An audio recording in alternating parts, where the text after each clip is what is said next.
good morning ma'am हजिसे 11 ताद्रीबको 10:30 मुक तारक्तोरे अदो ma'am नसी ब्लॉग से एंगमिनसीको डेली ब्लॉग होइना कई तौवे है एंगमिनस मैम तो हजिसे चाकुम चलनी थोंबै थाकबै मु प्रिपेयर तौरनी एंगमिनसीको अदो मैम मचाथोइसे मोबाइल लेंगना लेरे समर वेकेशन पीबैको तो हंदक्ति कांगहनगसे लोई लौथोएबको लांगबसिगा तो सीलिंग फैन सिदी जारी टेबल स्टैंड फैन से यादरे हानदी सुम कांगहन मनुंगदा नमझलगा सुम तुम्बदो हजिक्सी जाद्रबनिना सेंब चटपै मीसु लैजदबा मपा लेदि पूर्णा सेमगदो लैतबनिना दुनी सीलिंग फैन दी यारी आइना सुम कांगहनगदो लौथोगा सुम तुम्मेबा दुमाइना कांगहनगा खंदना ओ लौथारगा तुनी मैम नसी ब्लॉग से मिनसी ब्रेकफास्ट चा लोइना मचाथोइसु लारिक नहाक ताएबा दुनी वेकेशन नीना जामना हेन्नसु ताक्ट्रे सुम खरा मागी वेकेशन सु एंजॉय तवनबा ओइनाको सुम लाइट सुम खरा नुंतिगिने नहाक दुनी दो कुइरक्तरे मासु स्कूल हांगानी मागिसु डे टू डे रूटीन को आंगांसिंगसे वासु वाजगरपोनी को स्कूल मोइगी चटपीसिगा दुनी मैम एंगमिनसीको नसी ब्लॉग से कई तवी आइदो मैम मसिगे वेदर सिदी नुंधांगदो नोंग याम चुयाबा दो हजिपुदी हांगरे दोइसु नुंथि मंगेबा दो नसी से इना उटी चानिंगबा दुना कई मनझलकना लैरे बेरी से मैम अचौबी बेरी दुनी को सुम हावदी हावी क्या चानिंगुदेको फुजाव रदनाको तो मचासिनदी हावे हेलेबा दो नसाइना इरु थोक्तिंगाइदा मनझलाबनेबा को लेबुगसे लोय मुंझले कारुनगसे पालमयंका दुनी कई मचन चंगदबा सुम हेक्चलेको अदो जिक थोंगानी तब को सुम प्रिपेयर तौखलनीको ngantana थोंगना आंगांगसिसु मतम चाना तुम्हनदरादिको वायाबा तुमदेबा तो ngantana tumge hairani duna chak toaga tumhanganiaba dune su taptana prepare tawkhalage nginachi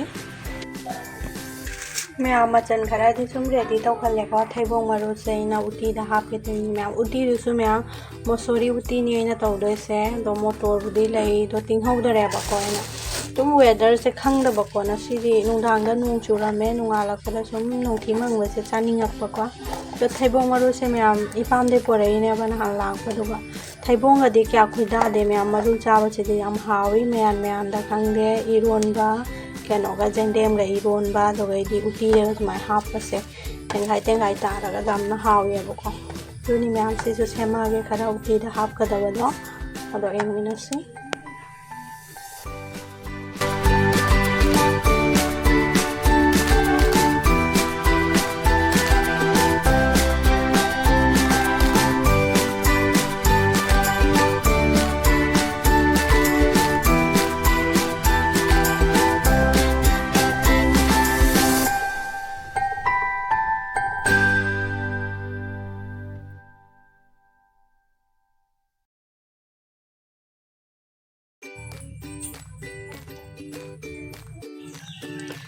ma'am उटी सिदी थोंग लोयरेको दो थैबोंग मरु से हापसे खतंग मचुरी गांगछन बदमाय तौबनेमा अदो पोटल से सिसे भाजा तौरगे खांगतंग थांगलेबा अदुनी चाकसु थांगलनी लोयरेको अमित पियमागा असिगा मैम पनीर लौथोके तौइको चाक थोंग लोयरगा दो इसे मनोयदि लौयेबा सकोमसे दो नोंगी ओइरे इनेबोय पुबोकसु लबुक चटपना संगदे अदो पनीर से सगोम दो मैम लेरे हाइना पिरामीबको दो पनीर लौथो कोइदसु खरा पिरो नोइसु खरा लहौरो आइनाको दो पनीर से लौथो मिनी दो लौथोक लोयरगा सो मै नन्नाने अदो दि ओलौदरे दो फ्रिज हपचल थम्मी दो कोनगा फेंग को लोयरे चाक थोंगना दो मचा थुबि सोइना तुम्हल्लेना दो चाक पिजा को चना लुजबीदना दो इसना हाको थारानी मैम नोंदिन की मतमनी पनीर से फ्रिज तेना थम्मे बनहांग नल्लगा मचुमदो लोइना केना तौरगाने अलुम्ब पोना नल्लोरगाने फ्रिज ता थममिनी दो सेसिना कक्लागे पीस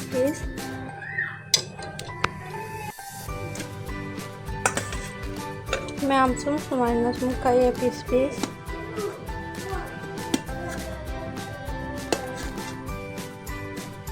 ꯃꯌꯥꯝꯁꯦ ꯄꯤꯗꯣꯏꯅꯦꯕꯀꯣ ꯁꯨꯝ ꯈꯤꯇꯪꯒ ꯂꯧꯍꯧꯒꯅꯤ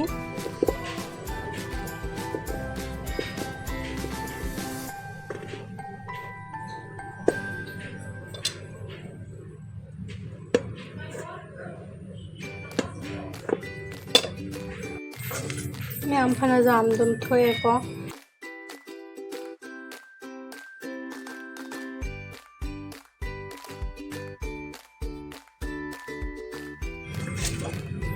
Horen inebok sagom lau chatpada horen thillo ni ai inebok na sise smai sum hapchan garage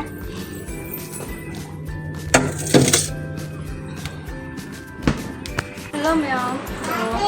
din gi matam ni ma'am thabak ko loisan loraga hum ko ma'am na kanam share tawning na so sise sum ai na kano